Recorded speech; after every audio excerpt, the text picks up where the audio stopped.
Friends, ನೀವು Instagram watch ಹಿಸ್ಟ್ರಿನ open ಮಾಡ್ಕೊಂಡಾಗ ನಿಮಗೆ 3 ಆಪ್ಷನ್ಸ್ಗಳು ಮೇಲ್ಗಡೆ ಕಾಣಿಸ್ತಾ ಇರ್ತವೆ. ಓಲ್ಡೆಸ್ಟು, ನ್ಯೂಯೆಸ್ಟು, ಹಾಗೆ ಆಲ್ ಡೇಟ್ಸು, ಹಾಗೆ ಆಲ್ ಆಥರ್ಸ್ ಅಂತ ಕಾಣಿಸ್ತಾ ಇರುತ್ತೆ. ಈ 3 ಆಪ್ಷನ್ಸ್ಗಳನ್ನು ನಿಮಗೆ ಎಕ್ಸ್ಪ್ಲೇನ್ ಮಾಡಿ ತಿಳಿಸ್ಕೊಡ್ತೀನಿ ಯಾವ ರೀತಿಯಾಗಿ ಬಳಸ್ಕೊಳ್ಳೋದು ಅಂತ. ಹಿಂದಿನ ವೀಡಿಯೋ ಮಾಡಿದಾಗ ಹೇಳಿದ್ದೆ, ಇನ್ಸ್ಟಾಗ್ರಾಮ್ ವಾಚ್ ಹಿಸ್ಟ್ರಿ ಎಲ್ಲಿರುತ್ತೆ ಅಂತ ಹೇಳುವಂಥ ವೀಡಿಯೋದಲ್ಲಿ ನಿಮಗೆ ಲಾಸ್ಟಲ್ಲಿ ಹೇಳಿದ್ದಲ್ವ, ಇದನ್ನು ಎಕ್ಸ್ಪ್ಲೇನ್ ಮಾಡ್ತೀನಿ ಅಂತ.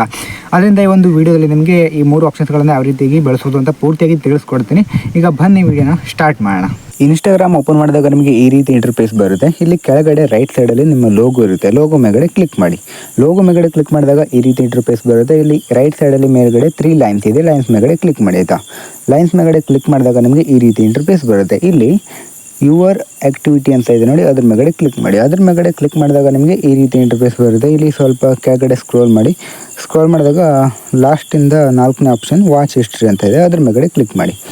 ಅದ್ರ ಮೇಲ್ಗಡೆ ಕ್ಲಿಕ್ ಮಾಡಿದಾಗ ನಿಮಗೆ ಈ ರೀತಿ ಇಂಟರ್ಫೇಸ್ ಬರುತ್ತೆ. ಇಲ್ಲಿ ಕಾಣಿಸ್ತಾ ಇದೆ ನೋಡಿ, ಈಗ ನ್ಯೂಯೆಸ್ಟ್, ಓಲ್ಡೆಸ್ಟ್, ಹಾಗೆ ಆಲ್ ಡಾಟಾಸ್, ಹಾಗೆ ಆಲ್ ಅದರ್ಸ್ ಅಂತ ಕಾಣಿಸ್ತಾ ಇದೆ. ಈ 3ಅನ್ನು ಇವಾಗ ಎಕ್ಸ್ಪ್ಲೇನ್ ಮಾಡ್ತೀನಿ ಆಯಿತಾ. ಈಗ ನೋಡಿ ವಾಚ್ ಹಿಸ್ಟ್ರಿ ಕಾಣಿಸ್ತಾ ಇದೆ. ನಾನು ನೋಡಿರುವಂಥ ವೀಡಿಯೋಸ್ ಎಲ್ಲ ಕೂಡ ಇಲ್ಲಿ ಬಂದಿದ್ದಾವೆ. ಈಗ ನ್ಯೂಯೆಸ್ಟ್, ಓಲ್ಡೆಸ್ಟ್ ಮೇಲ್ಗಡೆ ಕ್ಲಿಕ್ ಮಾಡಿ. ಅದ್ರ ಮೇಲ್ಗಡೆ ಕ್ಲಿಕ್ ಮಾಡಿದಾಗ ಕೆಳಗಡೆ ನಿಮಗೆ ಸಾರ್ಟ್ ಬೈ ಅಂತ ನ್ಯೂಯೆಸ್ಟ್, ಓಲ್ಡೆಸ್ಟ್, ಹಾಗೆ ಓಲ್ಡೆಸ್ಟ್ ಟು ನ್ಯೂಯೆಸ್ಟ್ ಅಂತ ಬರುತ್ತೆ.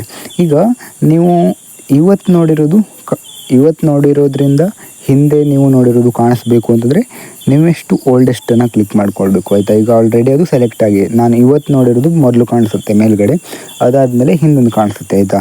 ಈಗ ಓಲ್ಡೆಸ್ಟ್ ಟು ನ್ಯೂಯೆಸ್ಟ್ ಮೇಲ್ಗಡೆ ಕ್ಲಿಕ್ ಮಾಡಿದ್ರೆ ನೀವು ಹಿಂದೆ 30 ಡೇಸ್ 29 ದಿನದ ಹಿಂದಿಂದ ಯಾವ್ದು ನೋಡಿದ್ರೆ 30 ಡೇಸ್ ಹಿಂದೆ ನೋಡಿರೋದು ಫಸ್ಟ್ ಕಾಣಿಸುತ್ತೆ.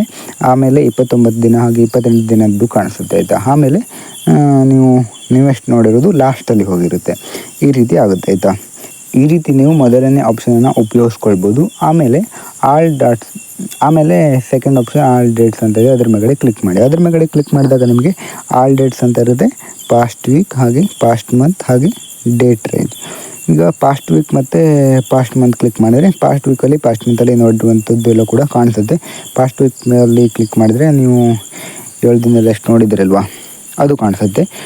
ಮಂತಲ್ಲಿ ಪಾಸ್ಟ್ ಮಂತ್ ಕ್ಲಿಕ್ ಮಾಡಿದರೆ ಅದು ಈಗ ಆಲ್ರೆಡಿ ಪಾಸ್ಟ್ ಮಂತ್ ಅಷ್ಟೇ, ಅಂದರೆ 30 ಡೇಸ್ ಮಾತ್ರ ಕಾಣಿಸ್ತಾ ಇರೋದು, ಅದರಿಂದ ಅದು ಕಾಣಿಸುತ್ತೆ. ಆಮೇಲೆ ಡೇಟ್ ರೇಂಜ್ ಮೇಲ್ಗಡೆ ಕ್ಲಿಕ್ ಮಾಡಿ. ಅದ್ರ ಮೇಲ್ಗಡೆ ಕ್ಲಿಕ್ ಮಾಡಿದಾಗ ಇಲ್ಲಿ ಸ್ಟಾರ್ಟ್ ಡೇಟ್, ಎಂಡ್ ಡೇಟ್ ಅಂತ ಇರುತ್ತೆ. ಈಗ ಸ್ಟಾರ್ಟ್ ಡೇಟ್ ಮೇಲ್ಗಡೆ ಕ್ಲಿಕ್ ಮಾಡಿ. ಸ್ಟಾರ್ಟ್ ಡೇಟ್ ಯಾವತ್ತಿಂದ ಯಾವತ್ತಿನವರೆಗೂ ಬೇಕು ಅಂತ. ಈಗ ಸ್ಟಾರ್ಟ್ ಡೇಟನ್ನು ಸೆಲೆಕ್ಟ್ ಮಾಡ್ತೀನಿ ಆಯಿತಾ. ನಾನು ಈಗ 17ನೇ ತಾರೀಕನ್ನು ಸೆಲೆಕ್ಟ್ ಮಾಡಿ ಮೇಲ್ಗಡೆ ರೈಟ್ ಸೈಡಲ್ಲಿ ರೈಟ್ ಮಾರ್ಕ್ ಕೊಡಿ.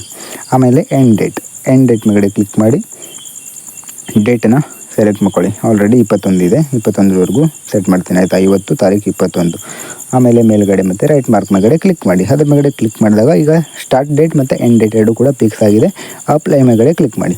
ಅಪ್ಲೈ ಮೇಲ್ಗಡೆ ಕ್ಲಿಕ್ ಮಾಡಿದಾಗ ಏಪ್ರಿಲ್ 17ರಿಂದ 21ವರೆಗೂ ಯಾವ್ಯಾವ ರೀಲ್ಸ್ ಎಲ್ಲ ಕೂಡ ನೋಡಿದ್ದೀನಲ್ವ ನಾನು, ಅದೆಲ್ಲ ಕೂಡ ಇಲ್ಲಿ ತೋರಿಸುತ್ತೆ ಆಯಿತಾ. ಅದಾದಮೇಲೆ ಆಲ್ ಅದರ್ಸ್ ಅಂತ ಇದೆ, ಅದ್ರ ಮೇಲ್ಗಡೆ ಕ್ಲಿಕ್ ಮಾಡಿ. ಅದ್ರ ಮೇಲ್ಗಡೆ ಕ್ಲಿಕ್ ಮಾಡಿದಾಗ ಏನು ಬರುತ್ತೆ ಅಂತಂದರೆ, ಈಗ ಇಲ್ಲಿ ನಿಮಗೆ ಫೇವ್ರೇಟ್ ಇನ್ಸ್ಟಾಗ್ರಾಮಲ್ಲಿ ಯಾರು ಇಷ್ಟ ಅಲ್ವಾ ಅವ್ರದ್ದನ್ನು ಈ ಮಂತಲ್ಲಿ ಎಷ್ಟು ರೀಲ್ಸ್ ನೋಡಿದ್ದೀರಾ ಅಂತ ತಿಳ್ಕೊಳ್ಬೇಕು ಅಂತಂದರೆ ಅವರನ್ನು ಇಲ್ಲಿ ಸರ್ಚ್ ಮಾಡಬೇಕು. ಅಥವಾ ಇಲ್ಲಿ ಕೆಳಗಡೆ ಏನಾದರೂ ಕಾಣಿಸ್ತಾ ಇದ್ದರೆ ಅದ್ರ ಮೇಲ್ಗಡೆ ಕ್ಲಿಕ್ ಮಾಡಿ, ನಂತರ ಕೆಳಗಡೆ ಅಪ್ಲೈ ಕ್ಲಿಕ್ ಮಾಡಿ. ಅಪ್ಲೈ ಕ್ಲಿಕ್ ಮಾಡಿದಾಗ ಈ ರೀತಿ ಬರುತ್ತೆ. ಇಲ್ಲಿ ನೋ ರಿಸಲ್ಟ್ ಅಂತ ಕಾಣಿಸ್ತಾಯಿದೆ. ಯಾವುದು ರೀಲ್ಸನ್ನು ನಾನು ಅವ್ರದ್ದು ನೋಡಿಲ್ಲ, ಅದರಿಂದ ಇಲ್ಲಿ ನೋ ರಿಸಲ್ಟ್ ಅಂತ ಕಾಣಿಸ್ತಾಯಿದೆ ಆಯಿತಾ. ನೀವೇನಾದರೂ ರೀಲ್ಸನ್ನು ನೋಡಿದರೆ ಬರುತ್ತೆ ಎಷ್ಟು ರೀಲ್ಸನ್ನು ನೋಡಿದ್ದೀರಾ ಅಂತ. ಇಲ್ಲಿ ಎಲ್ಲ ಕೂಡ ಸರಿ ಮಾಡ್ಕೊಳ್ಬೇಕು. ಈಗ ಯಾರನ್ನ ಸೆಲೆಕ್ಟ್ ಮಾಡಿದ್ರಲ್ವ ಅದ್ರ ಪಕ್ಕದಲ್ಲಿ ಎಷ್ಟರಿಂದ ಎಷ್ಟರವರೆಗೂ ಅಂತ ಇದೆ, ಅದು ಕೂಡ ಚೇಂಜ್ ಮಾಡ್ಕೊಳ್ಬೇಕು. 1 ಮಂತಲ್ಲಿ ಏನಾದರೂ ಬೇಕು ಅಂತಂದರೆ 1 ಮಂತನ್ನು ಸೆಲೆಕ್ಟ್ ಮಾಡ್ಕೊಳ್ಳಿ. ಹಾಗೆ ನ್ಯೂಯೆಸ್ಟ್, ಓಲ್ಡೆಸ್ಟ್ ಅದು ಕೂಡ ಕರೆಕ್ಟಾಗಿ ನೋಡಿಕೊಂಡು ನೀವು ಸರ್ಚ್ ಮಾಡ್ಬೋದು ಆಯಿತಾ. ಈಗ ಎಕ್ಸ್ಪ್ಲೇನ್ ನಿಮಗೆ ಅರ್ಥ ಆಗಿದೆ ಅಂತ ಅಂದ್ಕೊಂಡಿದ್ದೀನಿ. ಎಕ್ಸ್ಪ್ಲೇನ್ ಮಾಡಿರೋದು ಅರ್ಥ ಆಗಿದೆ ಅಂತ ಅಂದ್ಕೊಂಡಿದ್ದೀನಿ. Thank you friends. ಈಗ ನಮಗೆ ಗೊತ್ತಾಯ್ತಲ್ವಾ ಯಾವ ರೀತಿಯಾಗಿ ಯೂಸ್ ಮಾಡೋದು ಅಂತ. ನಿಮಗೆ ಈ ವಿಡಿಯೋದಲ್ಲಿ ಏನೇ ಡೌಟ್ ಇದ್ದರೂ ಕಾಮೆಂಟ್ ಮಾಡಿ. ಮುಂದಿನ ವಿಡಿಯೋದಲ್ಲಿ ಮತ್ತೆ ಸಿಗೋಣ ಆಯಿತಾ. ನೀವು ನೋಡ್ತಾ ಇರೋದು Bhadranayak YouTube channel. First time ನೋಡ್ತಾ ಇದ್ದರೆ ಸಬ್ಸ್ಕ್ರೈಬ್ ಮಾಡ್ಕೊಳ್ಳಿ. ಮುಂದಿನ ವಿಡಿಯೋದಲ್ಲಿ ಮತ್ತೆ ಸಿಗೋಣ. Thank for watching. Bye bye.